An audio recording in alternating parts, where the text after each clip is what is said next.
I'm a married man. I'm 32 and my wife, if 31, let's call her Bree. We've met when we were teens at high school. I was the usual bully that everyone wanted to punch its guts. I would hit kids and make fun of them for no reason. I regret a lot. My wife was more concerned with studies, would speak up to every asshole that talked shit about her. In my young eyes back then, the perfect victim.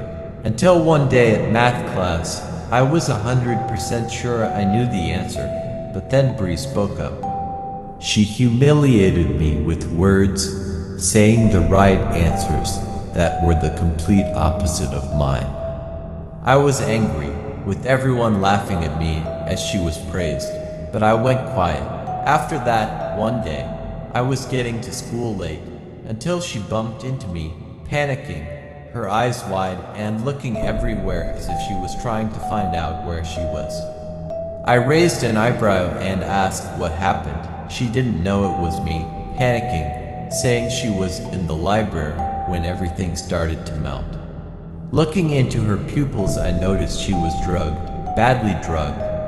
I asked the obvious, did you take any drugs? And she answered no. I believed she's the type who hates drugs. I asked if she drank anything. She showed me her water bottle. I don't know how she didn't see the pills on the bottom.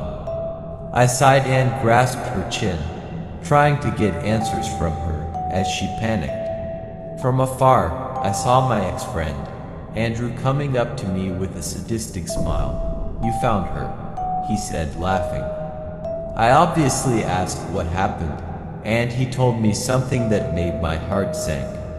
I bought some stuff to get revenge on that day from the math class. I tried to keep him away from her, but he insisted on going further.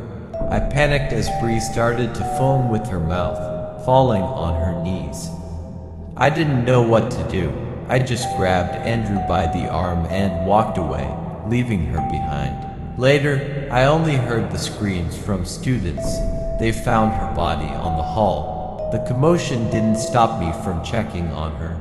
The nurses were trying CPR. The paramedics arrived. The principal was furious since Bree is orphaned. She didn't have a legal guardian to be with her there. The principal looked around and pointed at me, barking at me to go. Damn it all, I thought. It's all my fault. All I could do is go with her.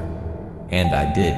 I stayed with her during her whole recovery, and I'll admit, I felt alive with her. She was funny, made jokes even in her state.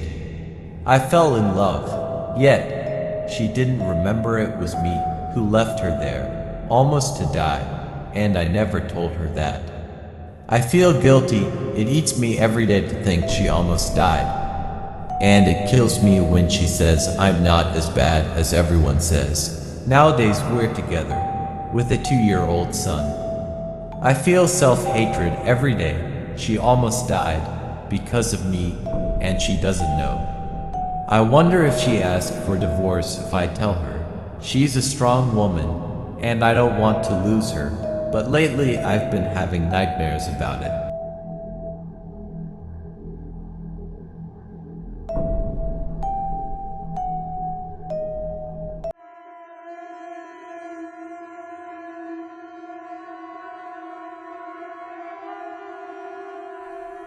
This happened about 6 years ago, when I was still living in a small town.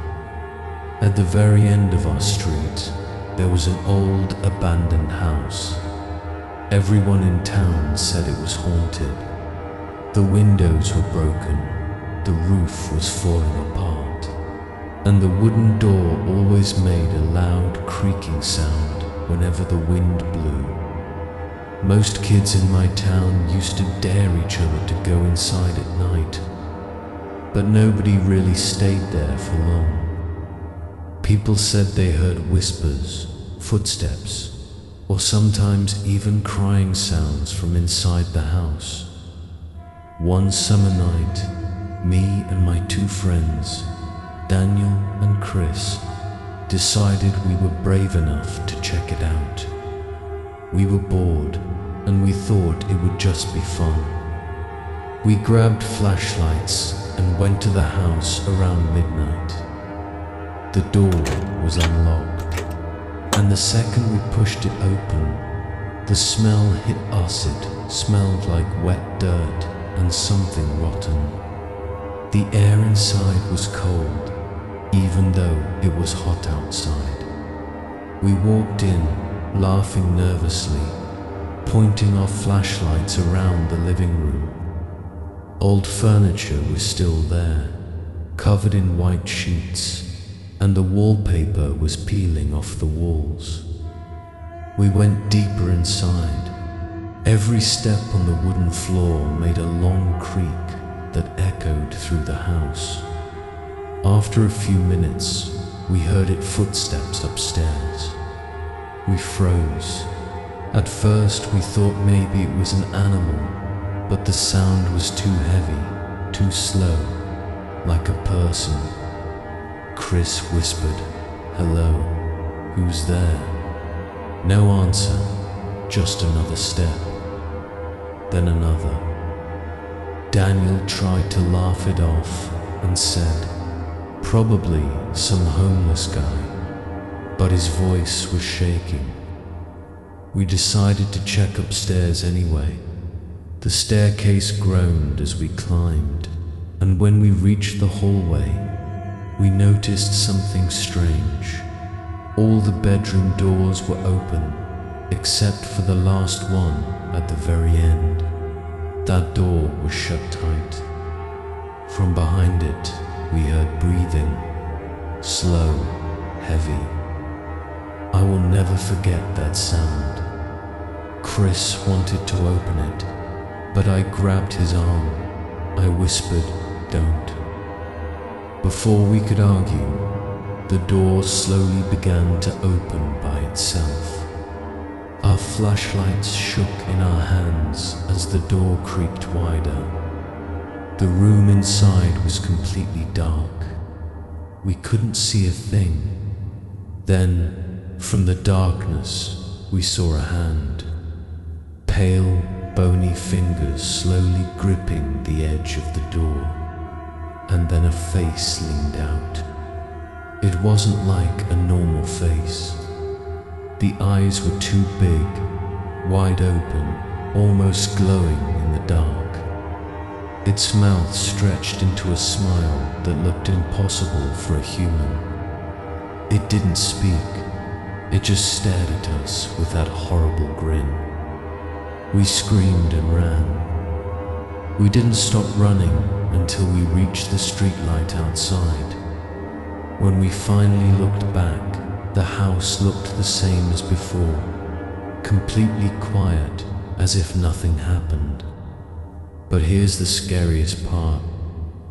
The next morning, when I told my mum what we saw, her face went pale. She said, "That house was torn down 2 years ago." I never went back to that street again.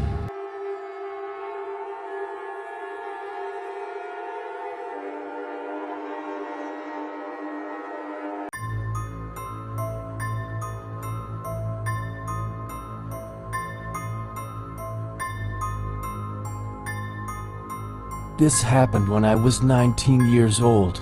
I grew up in a small town that was surrounded by a huge forest. Everyone always said not to go too deep into the woods at night, because people sometimes got lost and never came back. One evening, me and my cousin Jake decided to take a walk through the forest trail. It was late, maybe around 10 p.m. We had a flashlight with us, and honestly, we just wanted to scare each other. The deeper we went, the quieter everything became. No sound of birds, no insects, nothing, just silence. Then we heard it, a woman's voice. At first it was faint, like someone calling for help far away. "Hello, is anyone there?" We froze. The voice came from deeper in the woods, away from the trail. Jake whispered, "Someone might be lost." But something about that voice felt wrong. It didn't sound like panic, it sounded calm, too calm. We kept listening, and then the voice came again. louder this time. Please come here. We pointed the flashlight in that direction, but all we saw were trees and darkness, no person. Jake wanted to go check, but I grabbed his arm and said no. My heart was pounding. Then the voice changed. It repeated the exact same words, in the exact same tone, like a recording. Please come here. This time, it was much closer. We both panicked and started running back down the trail. As we ran, the voice followed us, calling from different directions, left, right, behind us. Always the same words, always the same tone. Finally, we saw the lights of the town at the edge of the forest. We didn't stop running until we were back at Jake's house, slamming the door shut. When we told Jake's dad what happened, his face went pale.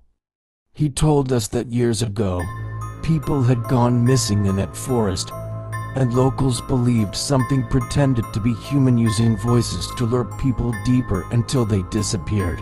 I never went back into those woods at night again.